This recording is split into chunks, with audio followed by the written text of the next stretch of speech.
Olá, que bom estarmos juntos novamente. Hoje vamos conversar sobre um tema bem forte: coragem e verdade. E a inspiração vem de São João Batista. Hoje é sexta-feira da 21ª semana do Tempo Comum, e a liturgia recorda justamente o martírio dele. Exatamente. É um dia marcante. E olha, para nossa reflexão, a gente tem as leituras bíblicas do dia, né? Sim, Um trecho de Jeremias, o Salmo 70 e aquela passagem bem intensa do Evangelho de Marcos sobre a morte de João. isso. A ideia é tentar ver como essas palavras, mesmo antigas, ainda falam com a gente hoje, né? Na nossa vida. Isso mesmo. Tentar conectar a palavra com a vida de um jeito simples, natural. Então, vamos começar por Jeremias. A leitura traz Deus chamando o profeta e dizendo algo tipo: se prepare, levante-se e fale tudo o que eu mandar. Não tenha medo. É uma convocação muito forte, né? Bem direta. Muito direta. Para ação mesmo. Sim, e o interessante, eu acho, é a promessa que acompanha essa ordem. Deus não fala que vai ser fácil, que não vai ter dificuldade, Não mesmo.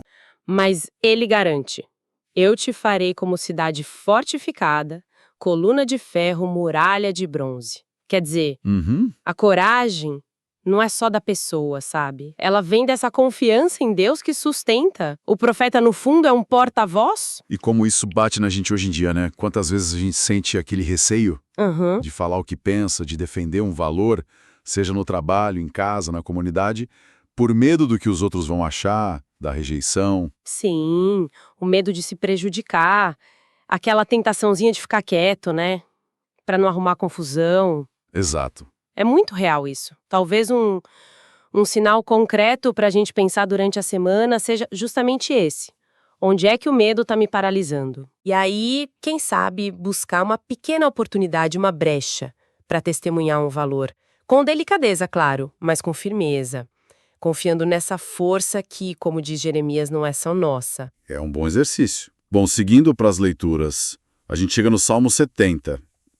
E o tom ali é de súplica, mas uma súplica cheia de confiança, né? Ó Deus, vem em meu socorro. Isso. É alguém que claramente reconhece a própria fragilidade, a dependência, mas, ao mesmo tempo, aposta tudo em Deus. Chama ele de minha rocha, minha fortaleza. É bonito isso. É. E acho que tem uma sabedoria grande aí.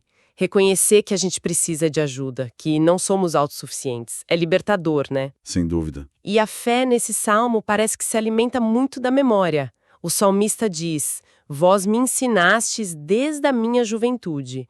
Lembrar das maravilhas que Deus já fez. Ah, isso é importante. Trazer a memória. Sim, a oração vira então um jeito de entregar as preocupações, sabe? Transformar a ansiedade em súplica confiante. Porque existe essa memória de um amparo que vem de longe, desde o seio maternal. Deus sustenta desde sempre. E como a gente precisa disso hoje, né? Com tantas incertezas, pressões, ansiedades que a gente vive. Nossa, demais. A tentação de querer resolver tudo sozinho no braço, ou então de desistir, de cair no desespero, ela é grande. É verdade. E talvez um jeito prático de trazer isso para a vida seja, olha, parar um minuto no meio da correria, sabe? Ou quando a tensão aperta, fazer uma oração bem curta, espontânea, pedir ajuda, pedir paz, ou até, como você falou, lembrar de umas 2 ou 3 maravilhas que Deus já fez na nossa história pessoal, coisas que deram certo quando a gente achou que não ia dar. Pequenos milagres do dia a dia. Isso, para reforçar essa confiança, ajuda muito. Faz todo sentido. Bom, e aí a gente chega na leitura de Marcos. A história do martírio de João Batista é impactante. Muito. João está preso porque denunciou o relacionamento de Herodes com Herodíades, que era esposa do irmão dele. Disse na cara: não te é lícito. Corajoso demais. E o texto diz que Herodes, no fundo, até respeitava e temia João. Mas aí vem aquela festa. Ah, a festa. Pois é, ali a coisa toda desanda. É uma mistura de poder, vaidade e conveniência. Herodes faz um juramento meio sem pensar, no calor do banquete por causa da dança da filha de Herodíades. E acaba prometendo qualquer coisa. Qualquer coisa. E a mãe, Herodíades, que já tinha raiva de João, aproveita a chance e manda a filha pedir a cabeça dele. E Herodes, mesmo contrariado, para não voltar atrás na palavra dada ali na frente de todo mundo, manda matar João. Que coisa terrível. Terrível. João prefere a morte a negar a verdade que ele pregava.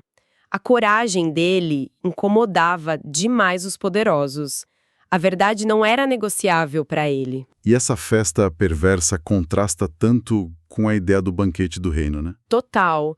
E mostra que o martírio, visto pelo mundo como derrota, na ótica da fé, é a vitória da fidelidade. E pensando hoje, será que a gente não vive situações onde a verdade é meio que relativizada por conveniência? O tempo todo, né? O desafio da integridade. A gente é a voz profética ou prefere ser cúmplice, silencioso, para não se queimar? Exato. Talvez não sejamos chamados a um martírio como o de João, mas existe o martírio do cotidiano, né? Aquelas pequenas renúncias que a gente faz pela verdade, pela justiça. Como assim? Tipo, praticar a sinceridade, mas com respeito, claro.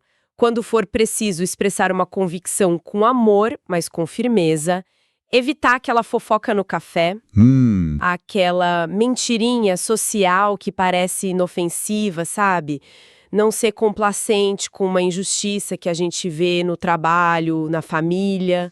Defender uma verdade ali no nosso ambiente. Ou, como você disse, renunciar a um banquete de Herodes moderno. Que pode ser um prazer ilícito, uma vantagem indevida. Exatamente. Essas pequenas escolhas constroem a nossa coerência. Então, se a gente for juntar tudo isso, Jeremias, o Salmo, João Batista, o que fica? Olha, eu acho que fica um chamado forte à coragem, mas não uma coragem inconsequente, uma coragem madura, que nasce do amor à verdade e ao bem. Uma coragem com base. Isso. E a integridade para viver isso mesmo em ambientes que podem ser hostis. E, claro, manter a confiança em Deus como o salmista. No fundo é um chamado para ser cristão de verdade, né? Autêntico, luz no mundo. É isso aí. A vida de fé exige coragem. Não tem jeito. Mas as leituras de hoje nos lembram que a gente não está sozinho nessa. Deus capacita, como fez com Jeremias. Ele ampara, como diz o Salmo, e ele dá sentido até mesmo ao sofrimento, como vemos na história de João. A fé não é só teoria, né? É compromisso. É prática. É prática. Não é sair procurando conflito, de jeito nenhum, mas é viver com coerência. Lembra daquela frase que atribuem a João?